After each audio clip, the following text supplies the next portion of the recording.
Yo, what up? We're back. It was really fun yesterday doing this, so we're back. It's gonna be a little short because I have to leave for class soon because I'm a responsible student and all that. So we got right into it. This first one, so it's pretty quick. I need an advice that's really 100% honest. No one talks about the pain of being in a relationship where he doesn't do anything wrong but doesn't put any effort in. I am now in this situation and I don't know what to think about it. I need advice. So this is something that you need to clearly communicate with him. Just sit down and be honest. Don't make it an argument.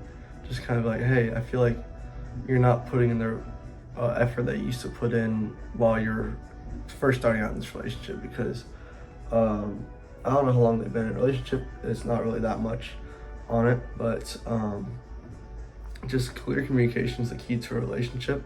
From what I've learned of being in a relationship, and if you really want to discuss this, you shouldn't really just gloss over it like it's nothing, since it seems to bother you. You need to talk about it with him, and if he starts to get defensive and be like, just not really agreeing with what you're saying, just be like, oh well, if you don't like this, then you can leave. Then that's a major red flag, and if it keeps going on like this, and if you're putting in effort into the relationship, and he's not, that's a really bad thing, and that's not gonna last a long time for a relationship if it only feels like a one-sided relationship. So it's something you kind of need to tell your partner. If it feels like he's not putting in the kind of effort that he used to put in, or he's just not putting any effort in at all in the relationship, then you need to talk about it with him. Because if you just don't talk about anything in a relationship that bothers you, it's just gonna keep adding up and snowballing, and it's just gonna keep on getting worse and worse. So if you address it now, then it won't be as bad later on in the line. So I hope this helps. I'm not really a good relationship expert, but that's just kind of what I've learned. So let's go to the next story. And another thing I read in his comments, it says you can't force someone to put their effort in. This is also true. If he really does care about you, then he'll put in that effort into a relationship. If he really wants it enough, then he'll put it in. Like, even if it's someone who's really just doesn't really care about much, if he truly cares about you and loves you, then he'll try and put in more effort into a relationship if you ask him to. Usually it could just be like how you're raised. You not really raised to put much effort into stuff, and it could just translate into this relationship. So that's why you need to talk to him about it. So maybe he's like, oh, I didn't realize I'm not really putting much effort into a relationship, but I do really like you and stuff like that. And then I'll try harder. That's a good thing. But if he's like, oh well, I guess I'll do something, but it doesn't really do anything, then it's kind of a sign that he doesn't really care about you. So that's an excellent comment by Broken Lost One. So alright, let's truly get into this next story now.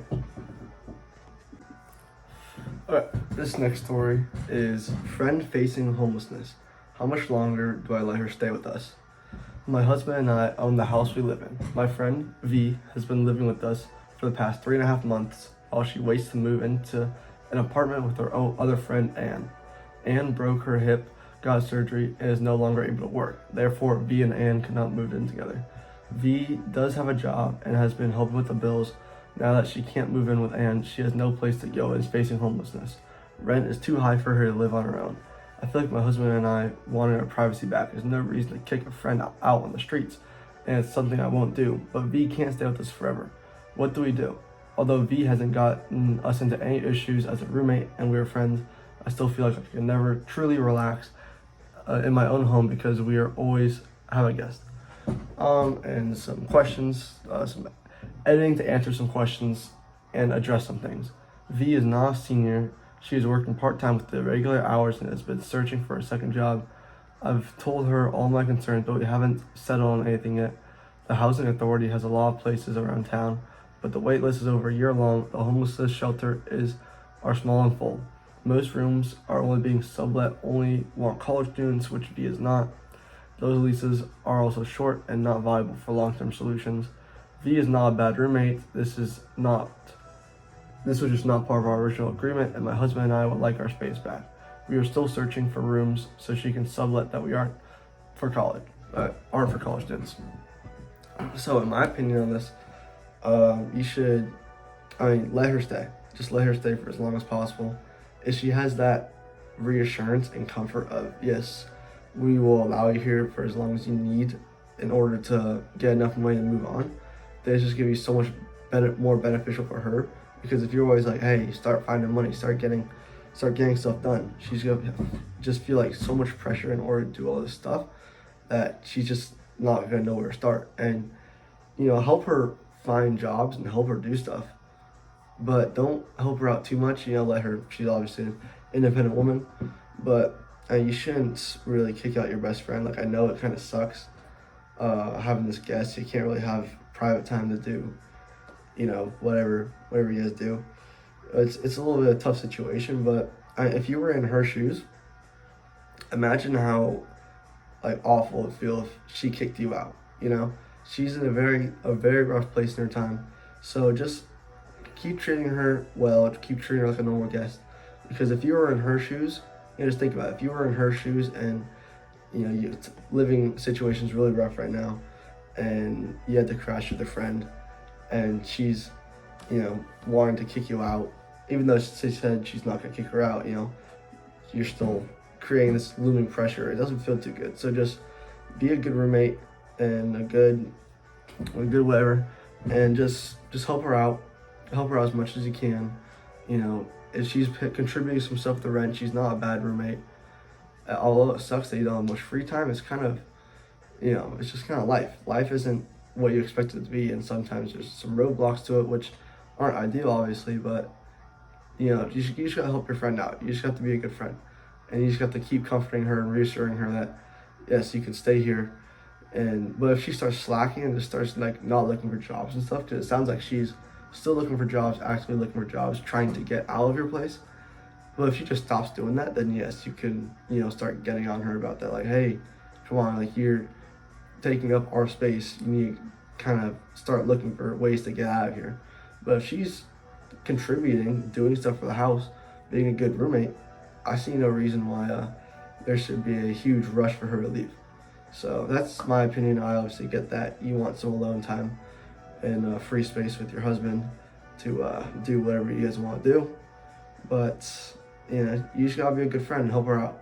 So that's kind of my opinion on this. Let's go to the next story. Okay, last and final story, since I gotta leave for class soon. Need advice. Extreme social anxiety at the gym. I'm a male, 31, 5'9", weigh around 88 kilograms. That's probably 180 in pounds. I don't know. I don't really know how to translate to kilos, but I think it's around there. My focus is to lose weight and posture correction, bent neck due to work life. Recently, I just attended demo sessions at a cult gym that also have programs since I want to get rid of my social anxiety. When I inquired if I could attend the group sessions, he was more interested in the gym and personal training since he advised I might not be able to perform as my neck, shoulder, and chest are stiff. Earlier, after several tries, I'm never able to attend any gym because of social anxiety and trainers who insist on personal training. It gets awkward for me. I think some of you guys might be able to relate. Thinking about joining this gym, guys, please provide your insights. TLDR, he gives you 3 questions. How do I get rid of social anxiety in the gym? Do cult group classes need certain levels of fitness? I don't really know what cult group fitnesses really are. I think it's just classes. You go into a little studio room and there's some classes going on. I think it's that. Cult Fit members. Can I just use exercise suggested in app without talking to anyone in gym? Okay. Let's just answer these 3 questions. How do you get rid of social anxiety in the gym? Just by going more. I mean, the first time you go to the gym, you obviously feel self-conscious and you're like, oh, well, I feel so much inferior to all these people and everyone's judging me for using super low weights. That's just not true. Everyone starts somewhere in the gym. Doesn't matter how skinny or fat you are. Everyone in the gym starts somewhere. You see the huge guy in the gym. He started out being really skinny. You see a bunch of different really fit people, really muscular people. They all started off skinny or not to where they wanted to be. It didn't just happen overnight. The gym takes lots of consistency, and the first few times going, it's stressful. It's you don't really know what to do. You're just kind of wandering around aimlessly, and you look like a chicken with its head cut off. You just kind of run around each machine seeing what you like and what's not. So it makes sense that you have anxiety, but just know that everyone has gone through this stuff. Everyone who has once gone to the gym at first felt really stressed about going. And one way to do this is if you have like a friend or a family member that wants to go to the gym with you, you can go with them. Having a partner to keep you accountable when you're first going to the gym and to help with that anxiety is really helpful. Like when I first started going to the gym, I went with my dad, and it really helped me to like get a lay of the land and to not feel really that self-conscious about anything.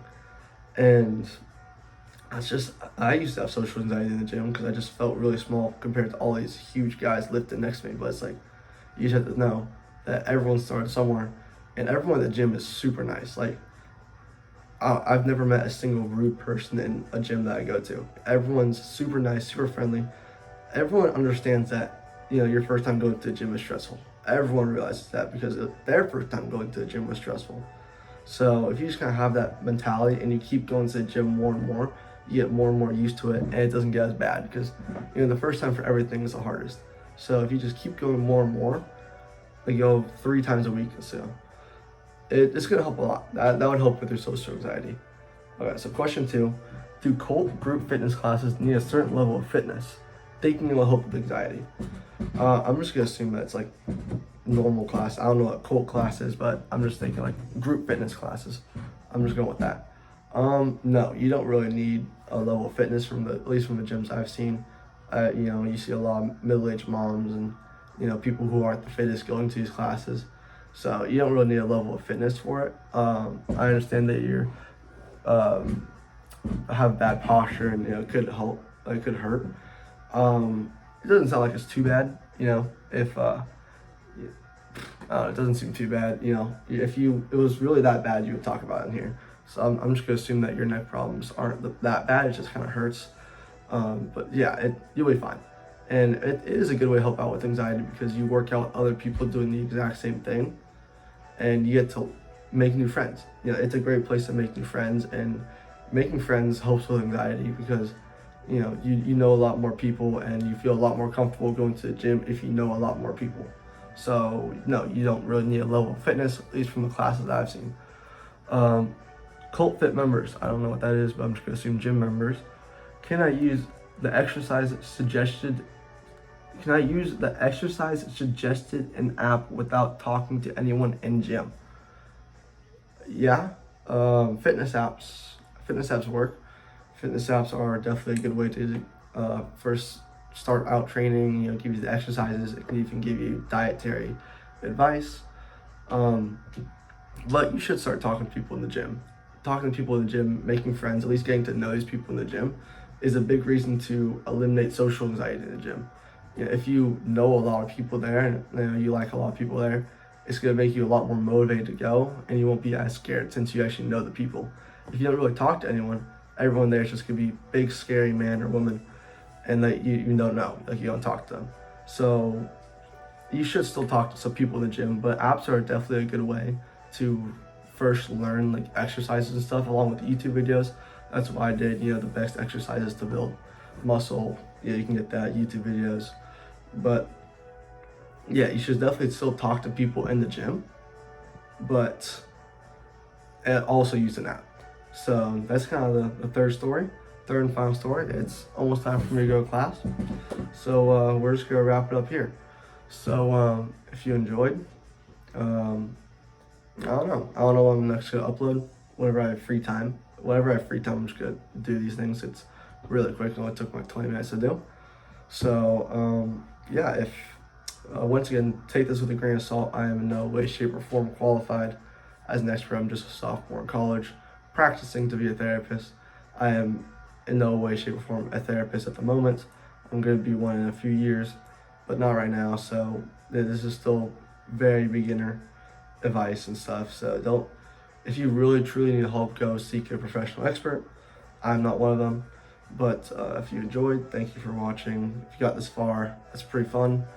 It's a great day. I have a great day today. Remember that. Go to bed if it's like past 10 p.m. It's past your bedtime. Go meditate. Go say you're grateful to your parents. Think of 3 things that you're grateful for right now. It's gonna make you a lot more happy. And yeah, I'll see you whenever I decide to do this again. So yeah, goodbye.